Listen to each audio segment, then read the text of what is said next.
Just yesterday, we recognized the 150th anniversary of the Chinese-American railroad workers in Golden Spike, Utah, for the completion of the Transcontinental Railroad. My father raised me being around politicians and guided me on the importance of civic engagement.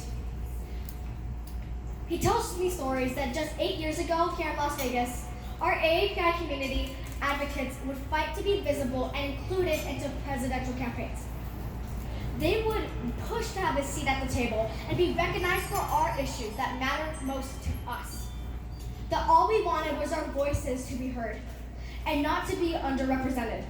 Fortunately, due to the acknowledgement of many in this room and other AAPI advocates nationwide, those dynamics have shifted where we are emerging beacons of lights that are shining brightly across Nevada. A state where we made historic achievements like the first Asian American Democrat in the state legislature, a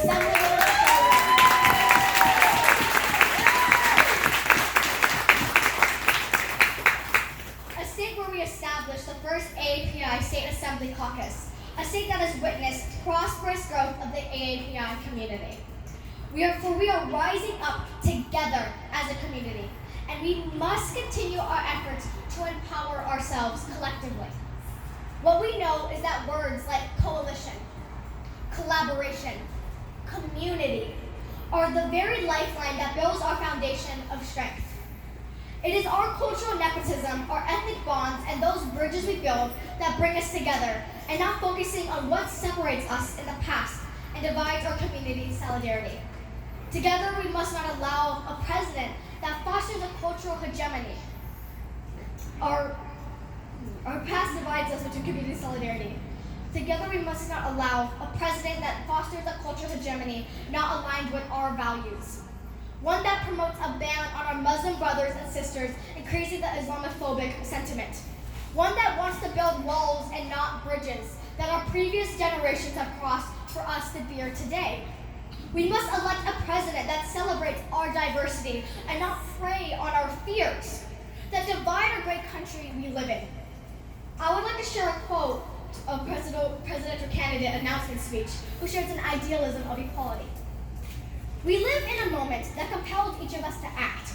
The forces changing our country to this day are tectonic. Forces that help to explain what made this current presidency even possible. This is why this time is not about winning an election. It is about winning an era. It is about a message of freedom that we share. He spoke about racial justice is freedom because you are not free if there is a veil of mistrust between the people of color and the officers sworn to keep us safe.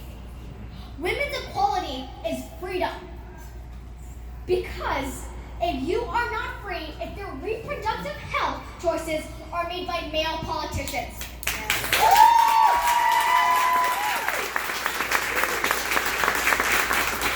Organized labor shows freedom because you are not free if you cannot organize a fair day's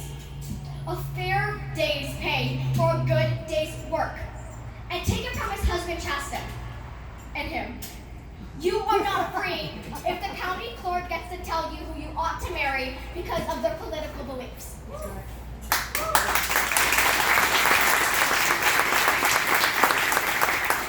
chance to live a life of your choosing, in keeping with your values, that is freedom in its richest sense. He said that security in our country is keeping us safe in the face of violent white nationalism rearing its ugly head around the country and around the world. When he was deployed in Afghanistan, he learned what it's like to trust fellow Americans with each other's lives. They did not care whether you were Democrat or Republican, whether his father was undocumented or documented when he immigrated here, nor did he care if he was coming home to a girlfriend or boyfriend. For it was a message that we fight for what we believe in. Share a kinship of protecting each other's lives and putting away our differences and focusing on the commonalities. I would like to read a symbolic quote from Harvey Milk, the first openly gay elected official in California, who made the speech titled Hope. It was in my POI speech competition titled We Shall Overcome. This message instills hope in the face of injustice. After Dade County, I walked among the angry and the frustrated night after night, and I looked at their faces. And in San Francisco, 3 days before Gay Pride Day, a person was killed just because he was gay. And that night, I walked around the sad and frustrated at City Hall in San Francisco, and as they lit candles in Castro Street and stood in silence, reaching out for some symbolic thing that would give them hope. Now, I have the pleasure to introduce the presidential candidate who I quoted from his announcement speech today, Mayor Pete Buttigieg. Mayor Pete, in his 8th and final years as mayor of South Bend, Indiana, Pete was first elected mayor in 2011 at only 29 years old and re-elected in 2015 with 80% of the vote.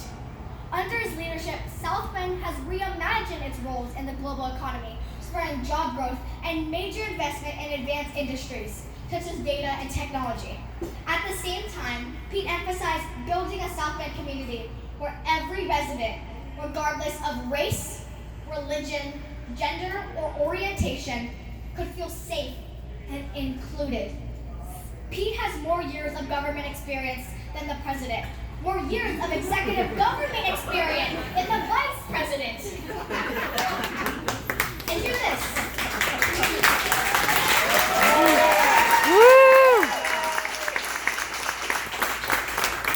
And more military experience than anybody to walk into the Oval Office since President George H.W. Bush. Pete served as a lieutenant in the U.S. Navy Reserve and took an unpaid 7-month leave during his mayoral term to deploy to Afghanistan. For his counterterrorism work, he earned the Joint Service Commendation Medal, a Rhodes Scholar at Oxford, and a graduate of Harvard University. Pete lives with his husband Chastity in the same South Bend neighborhood where he grew up with his 2 rescue dogs, Truman and Buddy. It is my honor and privilege today to introduce Mayor Pete Buttigieg, an inspirational presidential candidate for the 2020 election.